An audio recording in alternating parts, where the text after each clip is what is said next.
वक्रतुंड महाकाय सूर्यकोटि समप्रभ निर्विघ्नं कुरु मे देवो सर्वकार्येषु सर्वदा। पुंडलीक वरदा हरी विठ्ठल श्री ज्ञानदेव तुकाराम। पंढरीनाथ भगवान की जय। माऊली ज्ञानेश्वर महाराज की जय। जगद्गुरु संत तुकाराम महाराज की जय। सब संतन की जय। माऊली महावैष्णव ज्ञानोबरायांच्या परमश्रेष्ठ अशा ज्ञानेश्वरी ग्रंथाचं विवेचन करत आपण दुसऱ्या अध्यायाच्या सुरुवातीपर्यंत आलो आहोत, जिथं भगवंताच्या पहिल्या श्लोकाची सुरुवात होते. तर भगवान म्हणतायत, श्री भगवान उवाच कूतत्स्वाकश्मलमिदं विषमे समुपस्थितम् अनार्यजुष्टमस्वर्गम्य कीर्तिकरम अर्जुन. श्री भगवान म्हणतात, हे अर्जुना, आर्यजन ज्याचा स्वीकार करीत नाहीत आणि स्वर्ग अथवा कीर्ती ही ज्याच्यापासून प्राप्त होण्याचा संभव नाही, असा हा मोह तुला आणीबाणीच्या प्रसंगी कोठून प्राप्त झाला. भगवान श्रीकृष्ण परमात्म्याचा हा पहिला श्लोक, भगवंताच्या मुखातून बाहेर पडलेला भगवद्गीतेतला हा पहिला शब्दोच्चार, आणि ज्याच्यामधून भगवंतांनी अर्जुनाला सर्वप्रथम जर काही सांगितलं असेल तर तू ज्या गोष्टीची खंत बाळगत आहेस, शोक बाळगत आहेस, मोह बाळगत आहेस, असा प्रसंग, अशी मनस्थिती तुझी अशा आणीबाणीच्या प्रसंगी का झाली. या सगळ्याचं माऊलींनी केलेलं विवेचन आता आपण बघूयात. माऊली म्हणतायत, म्हणे अर्जुना आदी पाही हे उचित काय ये ठाई तू कवण हे काही करीत आहासी. अर्थात अर्जुना, तू अगोदर असे पहा की या युद्ध प्रसंगी तुला युद्ध टाकून जाणे शोभते का. अरे तू आहेस कोण आणि हे करतोयस काय याचा अगोदर विचार कर. अर्थात भगवंतानं अर्जुनाची सगळी मनस्थिती बघितली. जो माणूस जितका ज्ञानी असतो, जितका श्रेष्ठ असतो, जितका उच्च पदवीला अवस्थेला पोहोचलेला असतो, तितकीच त्याची संयमाची पराकाष्ठासुद्धा टोकाची असते. सामान्यपणे ज्ञानी माणसाला अज्ञानी माणसाचं अज्ञान ऐकून घेण्याची मानसिकता राहत नाही. काही ऐकून घ्यावंसं वाटत नाही अशा लोकांना. पण भगवंत अर्जुनाचं सगळं ऐकून घेत आहेत, काहीच बोलत नाही आहेत. कारण जो सगळं ऐकून घेण्याचा संयम ठेवतो तोच खरा ज्ञानी असतो.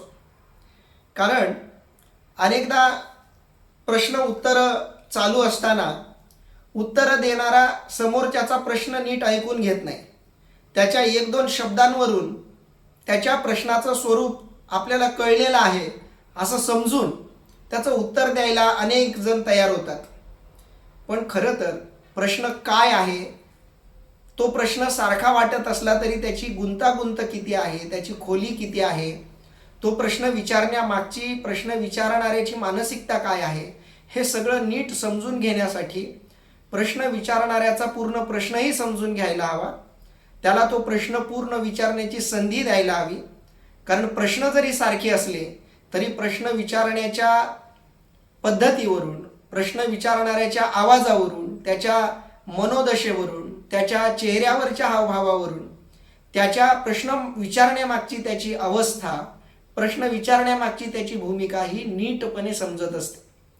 आणि म्हणून अर्जुनाची जी काही अवस्था झालेली आहे तीही भगवंत बघत होते.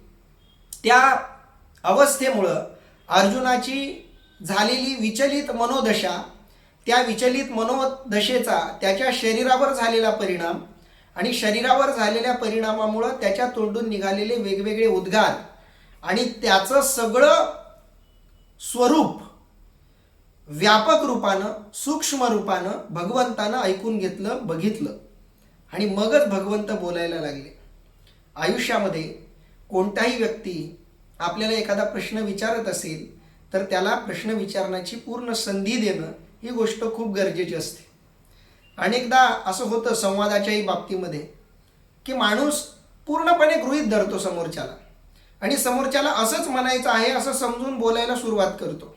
पण भगवंत आपल्याला हा संदेश देत आहेत की समोरचा जे काही बोलतोय त्याची पूर्ण मनोदशा एकदा कळली पाहिजे.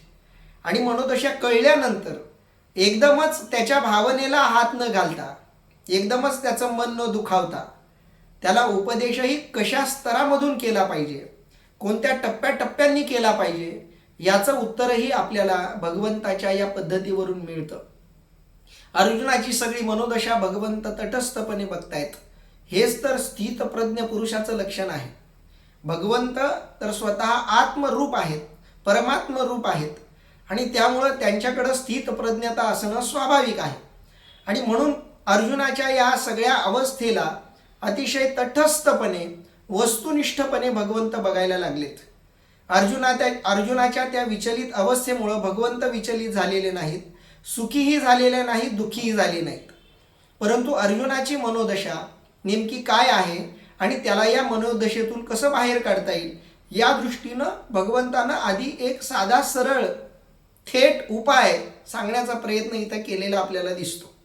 तो प्रयत्न हा आहे की अर्जुनाला युद्ध करण्यासाठी प्रेरित करणं हा भगवंताचा उद्देश आहे.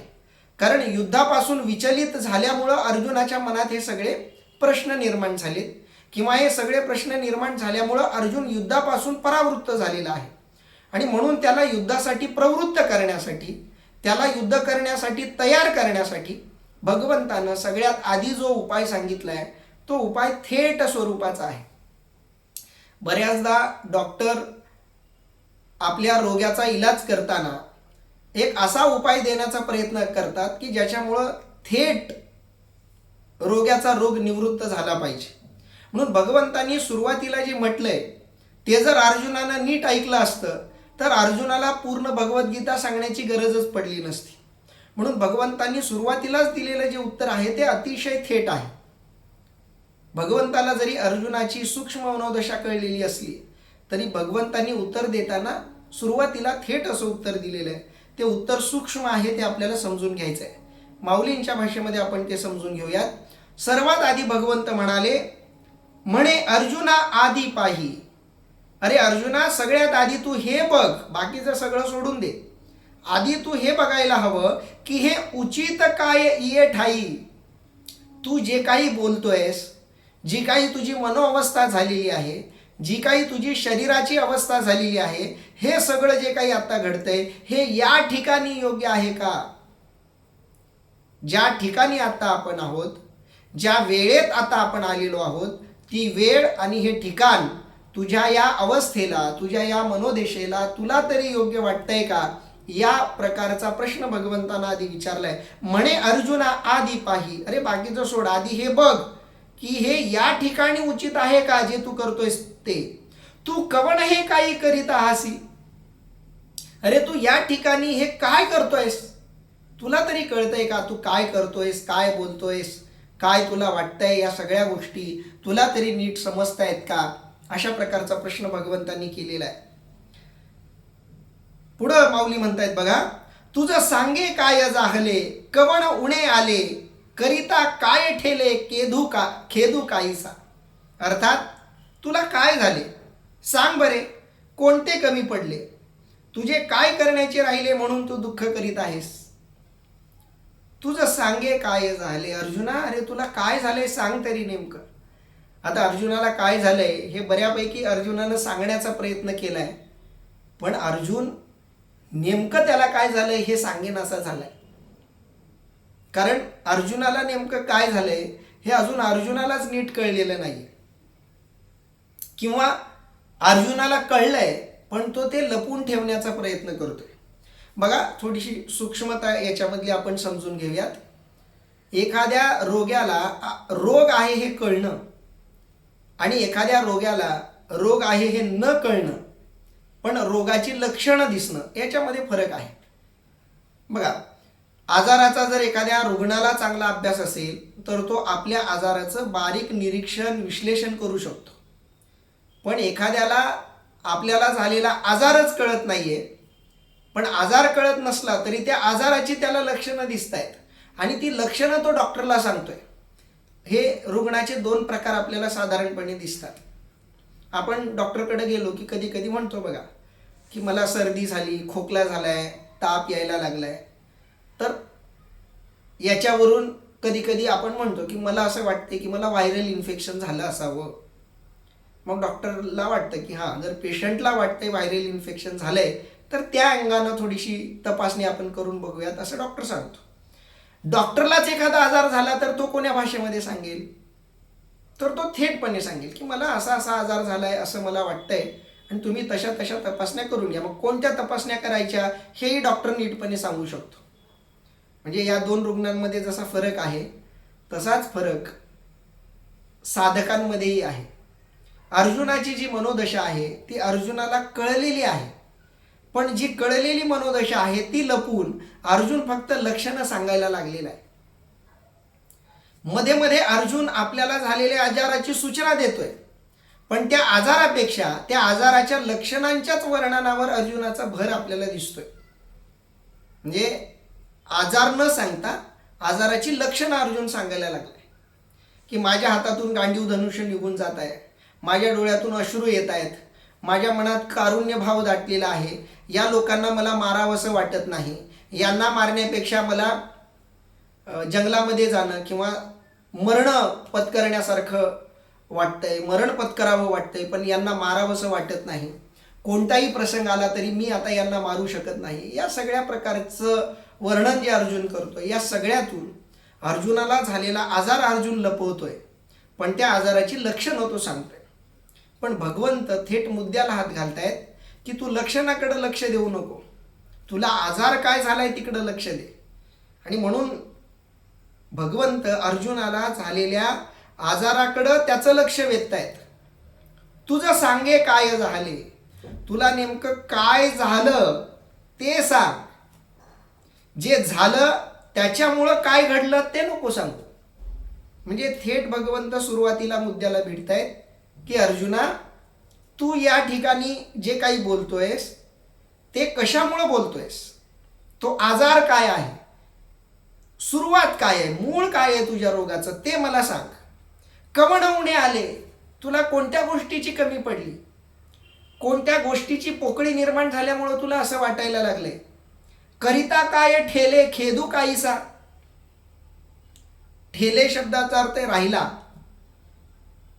काय करायचं राहिलंय असं की ज्याच्यामुळं तुला दुःख व्हायला लागलंय. दुःख होण्यासारखं तू काय केलंय, दुःख होण्यासारखं, एवढा विषाद होण्यासारखा, एवढं जे काही तू सांगतोयशी सगळं व्हायला असं घडलंय काय तुझ्या संदर्भात. पुढं माऊली म्हणतायत बघा, तू अनुचिता चित्त ने दिसी, धीरू कही न संडिसी, तुझे नि नामे अपयशी दिशा लंगीजे. आता थोडंसं अर्जुनाचं वर्णन करतायत बघा माऊली. अर्थात तू अनुचित गोष्टीकडे कधीही लक्ष देणारा व धीर सोडणारा असा नाहीस. तुझ्या नावाचाच असा महिमा आहे की तुझे नाव ऐकूनच अपयशांनी दिगंती पळून जावे. बघा, कधीही रुग्णाचा चांगला इलाज डॉक्टरला करायचा असेल तर चांगला डॉक्टर आधी पेशंटचं कौतुक करतो. कारण पेशंटची डॉक्टरवर श्रद्धा निर्माण होण्यासाठी, पेशंटचा आत्मविश्वास जागा राहण्यासाठी आणि पेशंटला जो आजार झाला आहे तो लवकर बरा होण्यासाठी एक मानसशास्त्रीय प्रयोग प्रत्येक डॉक्टर करत असतो. म्हणून जो चांगला हुशार डॉक्टर असतो त्याच्याकडे पेशंट गेला की तो आधी पेशंटला नॉर्मल बोलतो की जेणेकरून त्याला झालेला आजारच तो विसरून जाईल आणि त्याची मानसिक अवस्था तो परिपक्व करतो. कारण बघा, कोणताही आजार हा जितका शारीरिक असतो त्याच्यापेक्षा जास्त तो मानसिक असतो. मी आजारी आहे हे मनानं कबूल केल्याशिवाय शरीर आजारी पडत नाही. नाहीतर आपल्याकडं व्हायरल इन्फेक्शन हा शहरामध्ये खूप मोठा आजार मानला जातो. म्हणजे व्हायरल इन्फेक्शन झालं की डॉक्टरकडे जायलाच लागतंय, 2-3 दिवस आराम करावाच लागतो, गोळ्या वगैरे घ्याव्याच लागतात. अशी शहरी लोकांची मानसिकता आपण सर्रासपणे बघतो. हेच जर तुम्ही खेड्यामध्ये जर गेलात तर खेड्यामध्ये व्हायरल इन्फेक्शन ज्याला आपण म्हणतो त्याला आजार मानलंच जात नाही. सर्दी झाली काय, ताप आला काय, या गोष्टीसाठी खेडेगावामध्ये त्याला आजारामध्ये मोजलंच जात नाही. अगदी तशाच अवस्थेमध्ये रोजच्यासारखी कामं खेड्यातील लोक करताना दिसत आहेत. हे मी माझ्या डोळ्यांनी अनेकदा असं बघितलंय. अगदी माझ्या मावशीच्या सुना ज्या आहेत तर 9-9 महिन्याच्या गर्भवती असतानाही त्यांनी शेतात काम केले आणि घरच्या घरी त्यांची डिलिव्हरी झालेली मी माझ्या डोळ्यांनी बघितली. म्हणजे घरच्या घरीच त्या म्हणजे प्रेग्नंट झाल्या, बाळंत झाल्या. शहरामध्ये मात्र आपल्याला तसं स्वरूप बघायला मिळत नाही. शहरामध्ये पहिल्या महिन्यापासून चेकअप, मग रेग्युलर चेकअप, या सगळ्या अवस्था होऊन जातात. कारण आपण मानसिकता तशी बनवलेली आहे. खेड्यापाड्यामध्ये आजाराकडं तेवढ्या गांभीर्यानं बघितलं जात नाही. ही एक परिस्थिती आहे, वास्तविकता आहे. आणि म्हणून मी म्हणालो होतो की शरीर आजारी आहे याच्यापेक्षा मन आजारी असणं हे जास्त घातक आहे. अर्जुनाचं मन आजारी पडलंय, पण मन आजारी पडलं असलं तरी डॉक्टरचं पहिलं काम आहे त्याच्या मनाला धीर देणं. तो आजारी नाहीये हे कबूल करणं. कारण मन एकदा मी आजारी नाही ही गोष्ट स्वीकारायला तयार झालं तर तो रुग्ण लवकर बरा होण्याची शक्यता असते. मी एक प्रयोग असा ऐकलाय की अमेरिकेमध्ये एका कैद्याला फाशीची शिक्षा सुनावण्यात आलेली होती. पण काही डॉक्टर लोकांनी त्या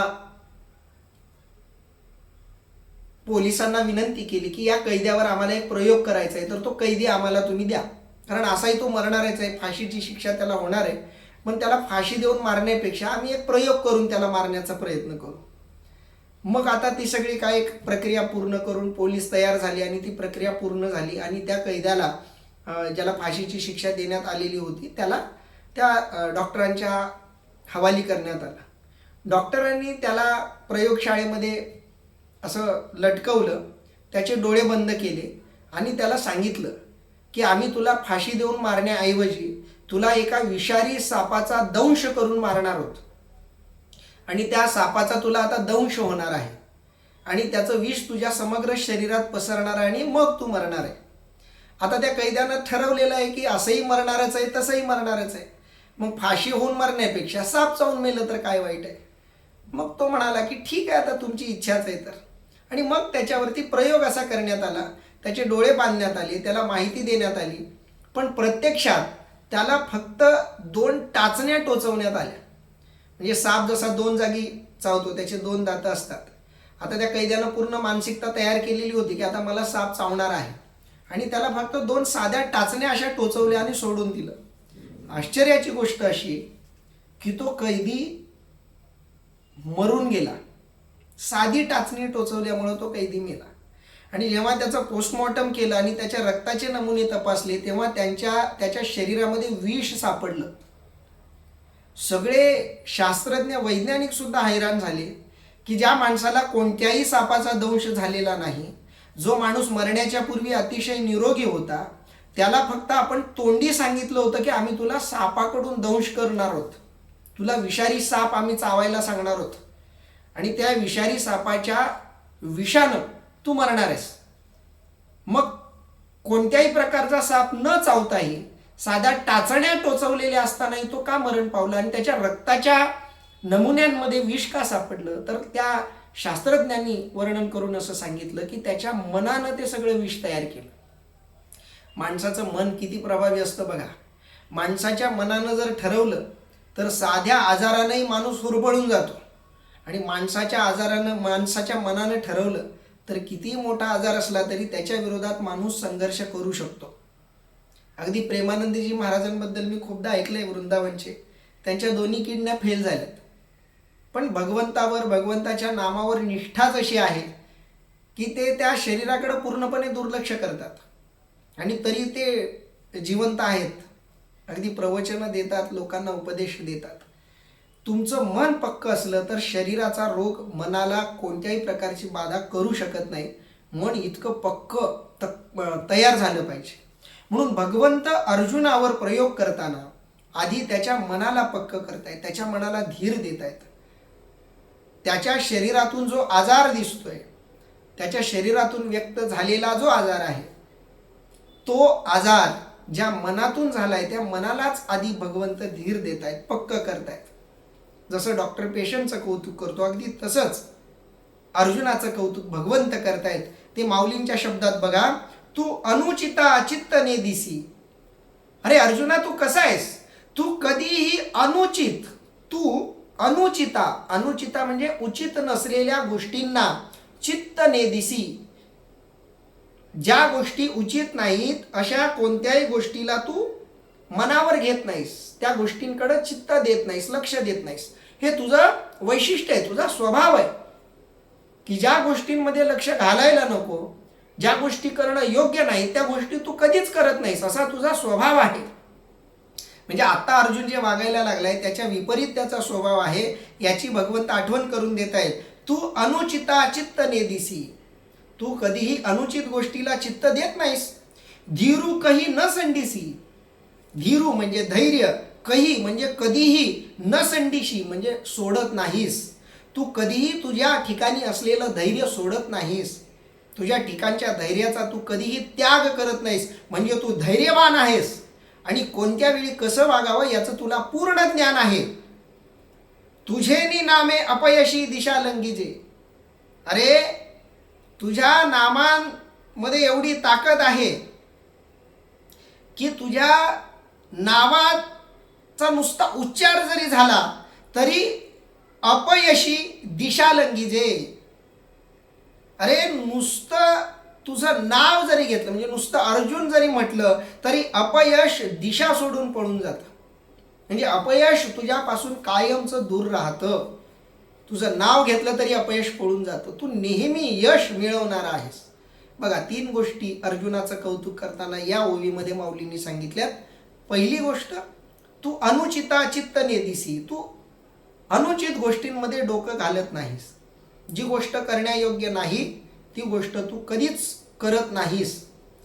पण आज अर्जुन तसंच करायला लागलाय, म्हणून भगवंत आठवण करून देत आहेत की तू अनुचिता चित्त नेदिसी, पण आता याच्या उलट वागायला लागलायस. तू अनुचित वेळी चित्त देतोयस, नको त्या गोष्टीत लक्ष घालतोयस. धीरू काही न संडिशी, तू कधीही धीर सोडत नाहीस, पण यावेळी मात्र तू धीर सोडलेला आहेस. तुझे नामे अपयशी दिशा लंघीचे, पण आता तूच स्वतः पराभूत झाल्यासारखा झालेला आहेस. काही होण्याच्या आधीच तू पराभव स्वीकारलेला आहेस. युद्ध झालेलंही नाही, तुझ्या बाजूने एकही शस्त्र सुटलेलं नाही, तरी सुद्धा तू जणू काही अपयश स्वीकारलेलं आहे. ज्याच्या नावानं अपयश दूर पळतं असा तू आज एकही शस्त्र न उचलता अपयशी झालेला आहेस, अपयश तू स्वीकारलेला आहेस, असं भगवंत अर्जुनाला म्हणतायत. पुढं अर्जुनाचं आणखी कौतुक करतायत. बघा अर्जुनाचं कौतुक चालू आहे.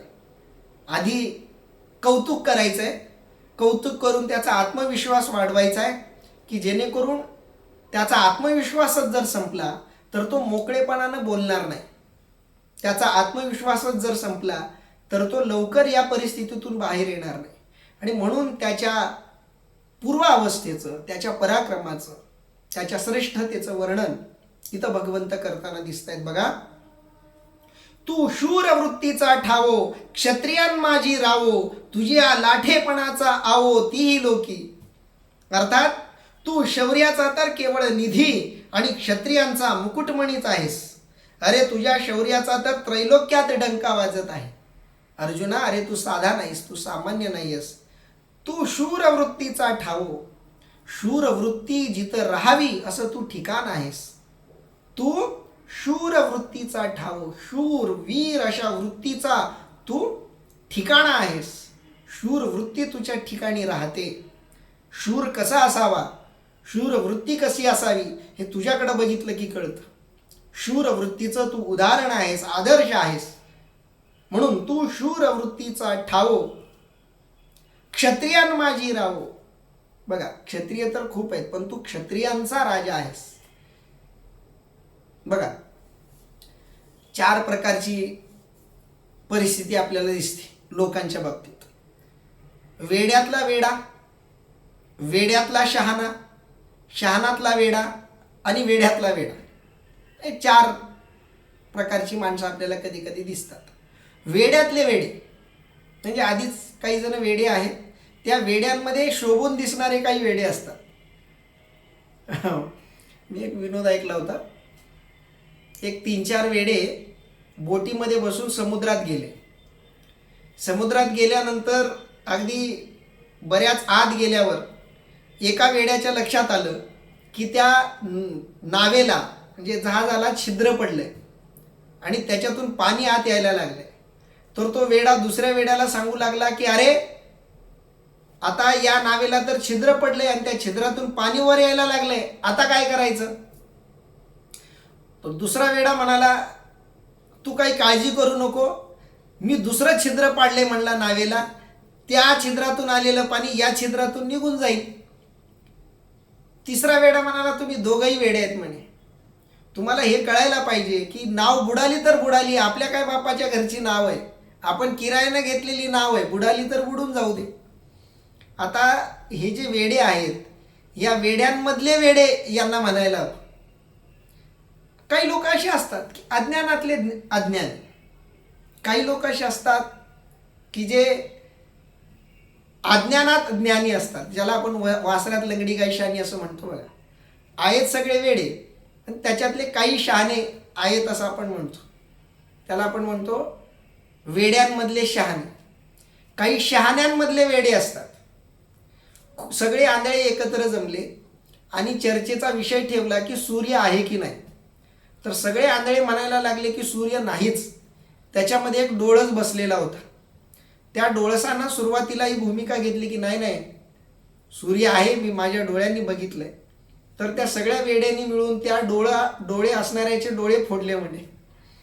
का तर वेड्यांमध्ये शहाणपण सांगून उपयोगाला येत नाही, म्हणून वेड्यांमध्ये वेड्यांसारखं राहायला लागतं, वेड्यांमध्ये शहाण्यासारखं वागून चालत नाही, म्हणून वेड्यांमध्ये शहाण्यासारखं वागणंही कधी कधी घातक ठरतं. पण काही असतात ते शहाण्यांमधले शहाणे. अर्जुनाचं वर्णन करताना माऊलींनी तो शब्द वापरलाय, क्षत्रियांमध्ये जो राजा शोभावा, क्षत्रियां माझी राहो, क्षत्रियांचाही तू राजा आहेस, क्षत्रियांमध्येही तू श्रेष्ठ आहेस, म्हणून तू शूर वृत्तीचा ठाऊ, तुझ्या ठिकाणी शूर वृत्ती राहते. क्षत्रियां माझी राहो, तू क्षत्रियांचा राजा आहेस, तुझ्या लाठेपणाचा आओ तीही लोकी. अरे तुझ्या लाठेपणाचा म्हणजे शौर्याचा, श्रेष्ठतेचा, मोठेपणाचा आओ म्हणजे आब असा जो आपण शब्द वापरतो, प्रभाव. तुझ्या लाठेपणाचा आओ तीही लोकी. त्रैलोक्यामध्ये सर्व ठिकाणी तुझ्या शौर्याचा, तुझ्या मोठेपणाचा, तुझ्या पराक्रमाचा, तुझ्या ठिकाणी असलेल्या शूरवृत्तीचा, तुझ्या ठिकाणी असलेल्या क्षात्र धर्माचा तिन्ही लोकांमध्ये प्रभाव आहे. या सगळ्या गोष्टी तू आदर्श असा आहेस. तुवा संग्रामी हरू जिंकिला, निवात कवचांचा ठाव फेडिला, पवाडा तुवा केला गंधर्वासी. आधी पण माऊलींनी अर्जुनाचं हे वर्णन केलं होतं, पण तेव्हा माऊलींनी स्वतःच्या पद्धतीनं हे वर्णन अर्जुनाचं केलं होतं. इथं भगवंताच्या तोंडून माऊलींनी अर्जुनाचं हे कौतुक टाकलेलं आहे. अर्थात तू युद्धात शंकराला जिंकलेस,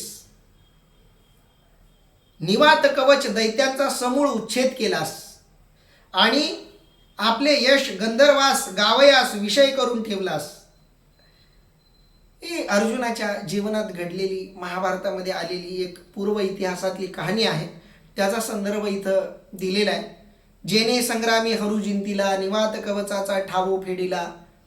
ही ओवी आपण पहिल्या अध्यायामध्ये बघितली. तीच ओवी थोडीशी बदलून माऊलींनी पुन्हा इथं वापरलेली आहे. इथं माऊली म्हणतात तुवा संग्रामी हरू जिंतीला, ते म्हणतात जेने संग्रामी हरू जिंतीला, तो अर्जुन.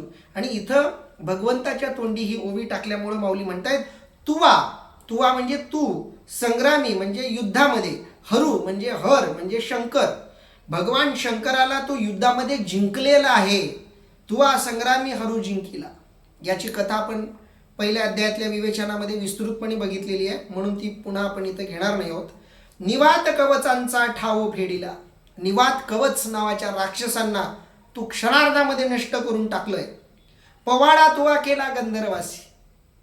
आणि यांना मारल्यामुळं अगदी स्वर्गातले गंधर्व सुद्धा, गंधर्व म्हणजे स्वर्गामध्ये गायनाचं काम करणारे, गायनाची, रागदारीची ज्यांना पूर्ण जाणीव आहे, असे जे गायक आहेत त्यांना गंधर्व म्हणतात. त्या गंधर्वांना गाण्यासाठी काहीतरी योग्य गोष्टी असाव्या लागतात. तर त्यांचं गुणगान गाता येईल ना. बघा, गायकांनाही गीतकारांनाही गीत गाता यावेत असा पराक्रम करणारा कोणीतरी हवा असतो. असा पराक्रम अर्जुनाने केलेला आहे. बघा, मध्ययुगीन वाङ्मयाचा विचार जर केला तर पोवाडा वाङ्मय हे शिवाजी महाराजांच्या काळात तयार झालेलं आपल्याला दिसतं. कारण शिवाजी महाराजांच्या काळाच्या पूर्वी कोणताही असा योद्धा, पराक्रमी, शूर पुरुष मराठीमध्ये झालेला नव्हता की ज्याच्या पराक्रमाचं वर्णन मराठी लेखकांना करता येईल. आणि म्हणून मराठीमध्ये पोवाडा लेखन कधी झालं तर शिवाजी महाराजांच्या उदयानंतर. कारण शिवाजी महाराजांचा पराक्रम जगाला कळला. शिवाजी महाराज मराठी भाषिक होते. शिवाजी महाराजांच्या मावळ्यांनी पराक्रम करून दाखवला. त्यांच्यावरती पोवाडे लिहिले गेले. कारण पोवाडे लिहिण्यासाठी विषय हवा असतो. एखादा पराक्रमी पुरुष आणि त्यानं केलेल्या पराक्रमाच्या घटना हव्या असतात तर पोवाडा करणारा त्याचं वर्णन करेल. इथं सुद्धा गंधर्वांना गायन करावंसं वाटावं, कविता कराव्याशा वाटाव्यात, गावंसं वाटावं असा पराक्रम अर्जुना तू करून दाखवलेला आहेस. पवाडा तुवा केला गंधर्वासी. हा पवाडा शब्द खूप महत्वाचा आहे. इकडं पवाडाचा अर्थ गाणं असं दिलेला असला तरी पोवाडा हा एक वेगळा साहित्य प्रकार आहे जो साधारणपणे 17व्या शतकात मराठीमध्ये उदयाला आला. पण तो शब्द जुना आहे. पवाडा म्हणजे पराक्रमाचं वर्णन करणं. मराठीमध्ये पोवाडा वाङ्मयाचं जर आपण उगमस्थान बघितलं तर शिवाजी महाराजांच्या काळात आपल्याला प्रामुख्यानं आलेलं दिसेल. त्याच्याही आधी पोवाडे लिहिले गेले ज्याच्यामध्ये रावण युद्धाचं वर्णन करून रामाचं वर्णन करणं किंवा महाभारत, रामायण किंवा पुराणांमधल्या कथांमध्ये जे पराक्रमाच्या घटना आलेल्या आहेत त्या पराक्रमाच्या घटनांचा उल्लेख या पोवाड्यांमध्ये केला गेलेला दिसतो. परंतु ऐहिकदृष्ट्या, लौकिकदृष्ट्या पोवाड्यांचं लेखन जर आपल्याला शोधायचं असेल तर ते शिवाजी महाराजांच्या काळामध्ये शोधावं लागतं. आणि म्हणून त्या पवाडा शब्दापासून नंतरच्या काळात पोवाडा हा शब्द तयार झाला. तो शब्द माऊलींनी इथं वापरलेला आहे. पवाडा तुवा केला गंधर्वासी. इथं पवाडा शब्दाचा अर्थ गीत असं दिलेलं असलं तरी सामान्य गीताला पवाडा म्हटलं जात नाही. पराक्रमाचं वर्णन ज्या गीतामध्ये केलेलं असतं त्या गीताला पवाडा म्हणतात. त्याचाच थोडासा शब्द विपर्यय होऊन किंवा अपभ्रंश होऊन पोवाडा हा शब्द मराठीमध्ये तयार झाला आणि तो एक स्वतंत्र गीत प्रकार बनला. त्याच संदर्भात हा अर्थ आहे. पवाडा तुवा केला गंधर्वासी. गंधर्वांना सुद्धा तू काय केलं? पवाडा गाण्यासाठी, गीत गाण्यासाठी विषय दिला. पवाडा तुवा केला गंधर्वासी. अर्थात चित्ररथ गंधर्वादिकांशी सामना करून आपले यश गंधर्वास गावयास विषय करून ठेवलास. म्हणजे स्वर्गामध्ये सुद्धा पराक्रम केल्यामुळं गंधर्वांना सुद्धा अर्जुनाचं गुणगान गावं लागलं. अशी परिस्थिती तू निर्माण केलेली आहेस. हे सगळं अर्जुनाचं श्रेष्ठत्व भगवंत सांगायला लागलेत. बघा, तू अयोग्य ठिकाणी अयोग्य गोष्ट कधीही करत नाहीस. तू शूर आहेस, क्षत्रियांचा राजा आहेस. तू कधीही धीर सोडत नाहीस. तू कधीही अपयशी होत नाहीस. तुझ्या श्रेष्ठपणाचा हाव सगळ्या लोकांमध्ये आहे. तू भगवान शंकराला हरवलंयस. तू सगळ्या देवतांना हरवलेला आहेस. निवात कवचांसारख्या राक्षसांना तू मारलेस. गंधर्वासारख्यांना वर्णन करण्याचा विषय तू बनलेला आहेस. एवढं तुझं सगळं आहे. पाहता तुझे निपाडे दिसे त्रैलोक्य ही थोकडे ऐसे पुरुषत्व चोखडे पारता तुझे. अजून अर्जुनाचं वर्णन इथं चाललंय बघा. अर्जुना, तुझा पराक्रम इतका उत्कृष्ट आहे की तुझ्या पराक्रमाशी तुलना करून पाहिल्यास हे त्रैलोक्यही क्षुद्र दिसू लागते. पाहता तुझे निपाडे. पाडे म्हणजे कौतुक, श्रेष्ठत्व. पाहता तुझे निपाडे. अरे तुझ्या श्रेष्ठत्वासमोर, तुझ्या श्रेष्ठतेसमोर, तुझ्या महानत्वासमोर बघायला गेलं तर दिसे त्रैलोक्य ही थोकडे. हे सगळं त्रैलोक्य सुद्धा कमी, लहान, क्षुल्लक, नगण्य वाटावं एवढं तुझं श्रेष्ठत्व आहे. एवढा तुझा मोठेपणा आहे की तुझ्या मोठेपणापुढं त्रैलोक्य ही लहान वाटावं. ऐसे पुरुषत्व चोखडे पार्था तुझे. अरे अर्जुना, अरे पार्था म्हणजे अर्जुना, तुझं पुरुषत्व कसं आहे? चोखडं आहे, चांगलं आहे, उत्कृष्ट आहे, श्रेष्ठ आहे, शुद्ध आहे. महान अशा प्रकारचं तुझं पुरुषत्व आहे. आणि असं असूनही तू असं करतोयस, या अर्थानं त्याचं अर्जुनाचं कौतुक भगवंत करायला लागले. पुढं बघा, तो तू की आजी येथे सांडून या वीर वृत्ती ते अधोमुख रुदनाते करी तू आसी. अर्थात तोच तू आज रणांगणावर येऊन वीरवृत्ती टाकून बायकांसारखे खाली तोंड घालून रडत बसलायस. तो तू की आजी येथे, तो तू कोण तू की जो योग्य ठिकाणी योग्यच गोष्ट करतो, अयोग्य ठिकाणी कधीही अयोग्य गोष्ट करत नाही, जो कधी धीर सोडत नाही, अपयश ज्याच्यापासून दूर पळतं, जो शूरवृत्तीचं ठिकाण आहे, जो क्षत्रियांचा राजा आहे, ज्याच्या श्रेष्ठपणाचा आव तिन्ही लोकांमध्ये आहे, ज्यानं भगवान शंकराला जिंकलंय, निवात कवचांसारख्या राक्षसांना मारलंय, ज्यानं गंधर्वाला एवढे विषय दिलेले आहेत, ज्याच्या श्रेष्ठतेसमोर त्रैलोक्य लहान आहे, असं ज्याच्याकडं पौरुषत्व आहे, असा तो अर्जुन. आणि आज तो तू आजी येथे, आणि असा तो श्रेष्ठ असलेला तू, आणि आज तू काय करतोयस अर्जुना? सांडून या वीरवृत्ती ते, आपली असलेली वीरवृत्ती, जी तुझी ओळख होती, जे तुझं श्रेष्ठत्व होतं, ज्याच्यामुळं तू ओळखला जात होतास, ती वीरवृत्तीच आज तू सांडून टाकलेली आहेस. ज्याच्यामुळं तू मोठा म्हणला तेच आज तू टाकून दिलेस, आणि सोडून काय करतोयस? अधोमुख रुदना ते करी तू असे, आणि तोंड वर करून रडतोयस. अधोमुख रुदना ते, आपल्याकडे जो शब्द आहे ना, तोंड वर करून रडतोयस, ते अधोमुख रुदना ते. अधोमुख म्हणजे तोंड वर करणं, या शब्दानं, या अर्थानं अधोमुख शब्द आलेला आहे. रुदन म्हणजे रडणं, करी तू हसी. आणि एवढा पराक्रमी असलेला तू, एवढा वीर असलेला तू, आज तोंड वर करून रडतोयस. तो तूच आहेस का? त्याला प्रत्यभिज्ञा, प्रत्यक्ष ज्ञान असा एक शब्द आहे व्याकरणामध्ये. तो तू म्हणजे भूतकाळात असलेल्या एखाद्या व्यक्तीला वर्तमान काळातली व्यक्ती आहे असं सुचवण्याच्या दृष्टीनं जेव्हा वर्णन येतं, तेव्हा त्याला प्रत्यभिज्ञा, प्रत्यक्ष ज्ञान म्हणतात. प्रत्यभिज्ञा म्हणजे मागं होऊन गेलेली एखादी जाणीव, एखादी भावना, आणि ती भावना जागृत करणारी तीच व्यक्ती वर्तमान काळात आपल्या समोर आली, तोच तू. असं बऱ्याचदा आपण म्हणताना हा शब्द खूपदा वापरतो बघा, अरे तू तोच का?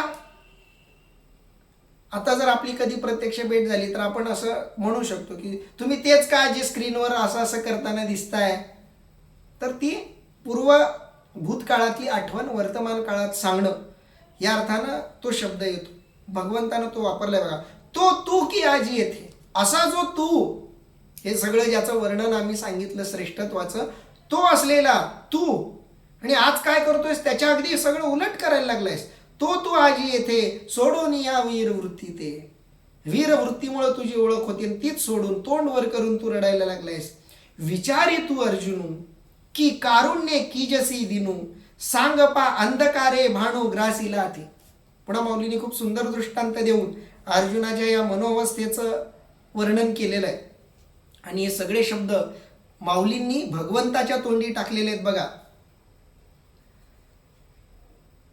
अर्थात अर्जुना, तू तर विचारी असता करुणेने इतका दीन का होतोयस?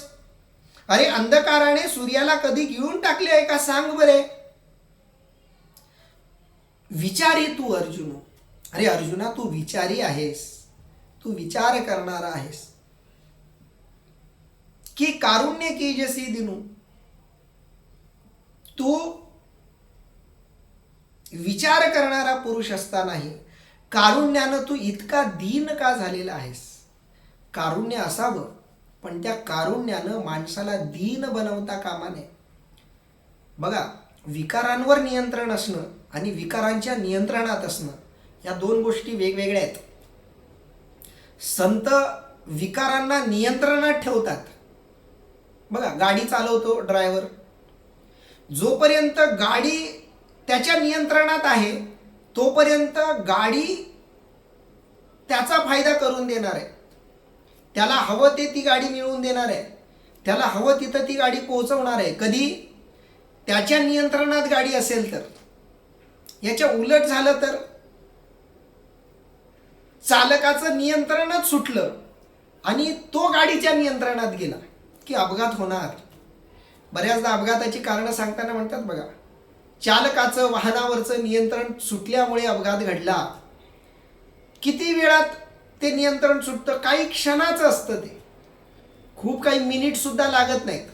अगदी काही क्षणापुरतं जरी चालकाचं वाहनावरचं नियंत्रण सुटलं की अपघात ठरलेला. पण मग ते वाहन कितीही नियंत्रणात असू द्या, मग काही नुकसान नाही. मी आतापर्यंत 1,00,000 किलोमीटरच्या वर गाडी चालवली, पण कधी मला असा अनुभव आला नाही की गाडी माझ्या नियंत्रणाच्या बाहेर गेली. पण जर कधी गेली चालवताना क्षणभरासाठी सुद्धा, तर ते क्षण किती महागात पडू शकतात हे वेगळं सांगण्याची गरज नाही. म्हणून वाहन चालकाच्या नियंत्रणात असावं, चालक वाहनाच्या नियंत्रणात जाता कामा नये. विकार आपल्या नियंत्रणात असावेत, आपण विकारांच्या नियंत्रणात जाता कामा नये. विकारांनी आपल्यावर नियंत्रण ठेवता कामा नये. ही गोष्ट खूप महत्वाची आहे. माऊलींनी खूप सुंदर वर्णन केले शेवटी 18व्या अध्यायामध्ये. कामू करविते करीती, क्रोधू मारविते मारिती, किंबहुना माते पुरीशी दुःखाचा गुंडा. कामू करविते करीती. बरेच लोक म्हणतात बघा, मला तसं काही करायचं नव्हतं, पण काय झालं काय कुणास ठाऊक होऊन गेलं. एखाद्या खुन्याला विचारलं, तू खून का केलास? तो म्हणतो काय झालं काय माहीत, पण थोडा राग आला आणि माझ्याकडून ते होऊन गेलं. म्हणजे क्रोध नावाच्या विकारानं तुमच्या पूर्ण मनोवस्थेवर नियंत्रण मिळवलं आणि त्याला जे हवं ते तुमच्याकडून त्यानं करून घेतलं. शिक्षा तुम्हाला होणार आहे, शिक्षा क्रोधाला नाही होणार. तुम्ही जो नियंत्रणात गेलाय त्याला शिक्षा होणार. गाडीचं काय नुकसान होणार आहे? ती आहेच निर्जीव, नुकसान माणसाचं होणार. म्हणून क्रोध जे विकार आहेत ते विकार यांना शुद्धी नाही, त्यांना अस्तित्व नाही. पण तुम्ही त्यांच्या आहारी गेलात की त्यांना मोठेपण मिळतं आणि तुमचं नुकसान होतं. मग कोणताही विकार असो. म्हणून काम आपल्या नियंत्रणात असावा, क्रोध आपल्या नियंत्रणात असावा. कोणताही विकार वाईट नाही, विकाराच्या नियंत्रणात असणं वाईट आहे. विकार नियंत्रणात असणं चांगली गोष्ट आहे. बघा, शास्त्राने जी विहित कर्म सांगितलेली आहेत ती सगळी विहित कर्म याच पद्धतीची आहेत की ती विकाराला आपल्या नियंत्रणात ठेवतात. काम, क्रोध, लोभ, मोह, मद, मत्सर या सगळ्या गोष्टी आपल्या नियंत्रणात असल्या की त्या आपल्या उपयोगाच्या आहेत. आपण त्यांच्या नियंत्रणात गेलो की वाईट. म्हणून मी नेहमी म्हणतो, बरेच लोक म्हणतात की आम्ही दारू पितो. दारू पिणं तितकं वाईट नाही, पण दारू पीत एक वेळ अशी येते की दारू तुम्हाला प्यायला लागते. शब्द लक्षात घ्या. म्हणजे एखाद्या दारुड्याला वाटतंय की मी दारू पितो, पण एक वेळ अशी येते हळूहळू की दारू त्याला प्यायला लागते, त्याला गिळायला लागते. त्याचं घर गिळते, त्याची प्रॉपर्टी गिळते, त्याची इज्जत, त्याची अब्रू गिळते, त्याची घरात असलेली ऐपत ती गिळते. घरामध्ये त्याला जो काही मान मरातब मिळतो तो गिळून टाकते. आणि लोकांमध्ये मानानं जगण्याची जी वृत्ती असते तीही गिळून टाकते. आणि मग माणसाला ती गिळते. म्हणून दारूनं माणसाला गिळावं इतकं माणसानं व्यसनी असू नये, दारुडा असू नये कोणत्याही व्यसनाच्या बाबतीत. आणि म्हणून अर्जुनाला त्या गोष्टीची आठवण भगवंत करून देत आहेत की कारुण्य की जशी दिनू, कारुण्यानं तुला दीन करून टाकलंय, कारुण्यानं तुझ्यावर पूर्णपणे नियंत्रण मिळवलंय, तू कारुण्यानं दीन झालेला आहेस. सांग पा अंधकारे भानू ग्रासीला थी. अरे कधी अंधारानं सूर्याला ग्रासलंय का? मी एक गोष्ट खूपदा अशी ऐकली की एकदा अंधार देवाकडे गेला आणि त्यानं सूर्याची तक्रार केली. तक्रार अशी केली की देवा, तो सूर्य नावाचा कोणीतरी येतो, कधी पण येतो, त्याच्या सोयीनं येतो आणि तो आल्याबरोबर मला निघून जावं लागतं, मला पळून जावं लागतं. तो जिथं जिथं येतो तिथं तिथं माझं काहीच ठेवत नाही, माझं नामोनिशान तो मिटून टाकतो. तर देवा असं काहीतरी करा सूर्याचा बंदोबस्त करा, अशी तक्रार अंधारानं सूर्याकडे केली, प्रकाशाकडे केली. पण देवानं त्या प्रकाशाला बोलवलं. प्रकाशाला सांगितलं की अरे प्रकाशा, तू त्या अंधाराला का त्रास देतोयस? जिथं जिथं तू जातोयस तिथं तिथं त्याला संपून टाकतोयस, असं करू नकोस. देवानं त्या सूर्यानं म्हणजे प्रकाशानं सांगितलं की देवा, कोण अंधार, कसला अंधार? मी तर आजपर्यंत कधी अंधार बघितलेलाच नाही. कसा असतो तो? आणि त्याचं माझं काय शत्रुत्व? ज्याला कधी बघितलंच नाही त्याच्याबरोबर माझं वैर कसं काय असेल? मला त्याच्यासमोर एकदाचा आणा, मग मी काहीतरी बोलू शकेल, सोक्षमोक्ष लावून टाकू. देवाने विचार केला की आता सूर्याच्या समोर अंधार आणायचा कसा? म्हणे ना कधी सूर्याच्या समोर अंधार आला ना कधी ते प्रकरण मिटलं. कारण सूर्याच्या समोर अंधार टिकू शकत नाही. पण भगवंत म्हणतायत, माऊली म्हणतायत, इथं विरोधी दृष्टांत माऊलींनी दिलाय. अरे अर्जुना, तुझ्या मनोवस्थेकडे बघितल्यावर असं वाटतंय की जणू काही अंधकारानं सूर्याला गिळून टाकलंय. म्हणजे अंधारानं झडप घातली आणि सूर्यच अंधारात गेला, सूर्यच विझला, असं सगळं झाल्यासारखं वाटतंय. सांग पा अंधकारे भाणू ग्रासीला हाती. माऊलींनी थोडी वेगळी भाषा वापरलेली आहे. माऊलींच्या भाषेमध्ये, अरे अर्जुना, कधी अंधारानं सूर्यावर विजय मिळवलाय का? कधी अंधारानं सूर्य गिळलाय का? सूर्याला गायब केलंय का कधी अंधारानं? हे जसं शक्य नाही, पण आज शक्य झाल्यासारखं वाटतंय. त्याप्रमाणे धैर्यवान असलेला तू, शूर असलेला तू, क्षत्रियांचा राजा असलेला तू, तिन्ही लोकांमध्ये श्रेष्ठ असलेला तू, शंकराला हरवलेला तू, निवात कवचांना मारलेला तू, गंधर्वांसारख्यांनी कौतुक करावं असा तू, ज्याच्या श्रेष्ठतेपुढं त्रैलोक्य लहान पडावं असा तू, आज कारुण्यानं धीन होऊन रडायला लागलेला आहेस. ही गोष्ट काही मला आवडत नाहीये, अशा पद्धतीचं वर्णन माऊली करतायत. आणखी पुढच्या ओव्यांचं चिंतन आपल्याला करायचं आहे, पण तोपर्यंत आपण इथं थांबूयात. उद्या आपण ओवी क्रमांक 14 ते ओवी क्रमांक 24 उद्या बघूयात. आज आता आपण इथं थांबूयात. पुंडलिक वरदारी विठ्ठल, श्री ज्ञानदेव तुकाराम, पंढरीनाथ भगवान की जय. माऊली ज्ञानेश्वर महाराज की जय. जगद्गुरु संत तुकाराम महाराज की जय. सब संतन की जय.